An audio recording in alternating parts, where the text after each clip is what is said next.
Let us discuss how basic problems are solved with PPC. Now look at this graph, everybody, the graph which is visible to all of you.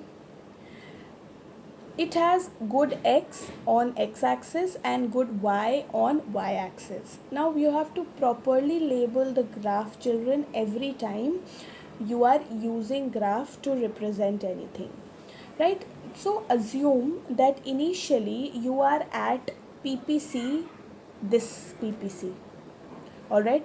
Both are production possibility curves. So you are at P1 PPC, right? So how are you going to depict the problem of scarcity?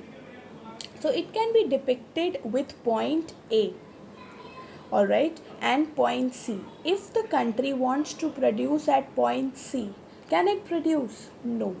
Why? Because the country is at P1 right now. So point C, which is this point, is beyond its resources. So the resources, because of the scarcity of resources, it cannot produce at C, it can only produce at A. Alright. Now understanding the next problem, which is the problem of choice. Now assume that you are at the next PPC, alright, at P2. Right. So if you are at P2, so I have shown 2 points over there, C and E. Now if the economy wants more of good Y, then the economy will choose point E. And if the economy wants more of good X, then the economy will choose point C. Right? So that is the problem of choice. Next is the problem of what to produce. Now again, depending upon the choice of people, whether they want more of good X or they want more of good Y, they'll be choosing accordingly. Next is problem of full and efficient utilization of resources. Now what does it mean? For example, we are at point B, right? And assuming that our country has resources which can produce the goods till the PPC P1, all right? Till this PPC a country can produce. So, and if we are at point B, so what is this point B showing?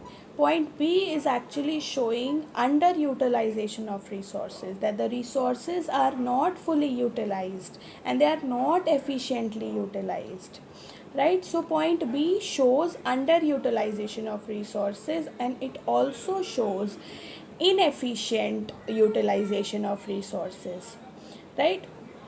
Now when we talk about point A shows, what does it show? It shows efficient or fuller utilization of resources.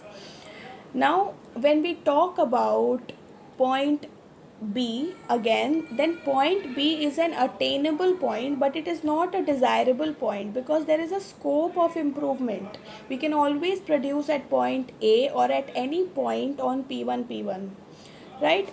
And if we talk about point C, for example, so point C is a desirable point but it is not attainable because it is beyond our scope of resources. Now for some reason there is a growth in the economy, because of which our productive capacity has increased, due to which your PPC has shifted from P1 to P2. Now when it has shifted, it means now it covers all the points which were earlier unattainable, right? So this actually point C shows growth of resources. That is all for today. Thank you.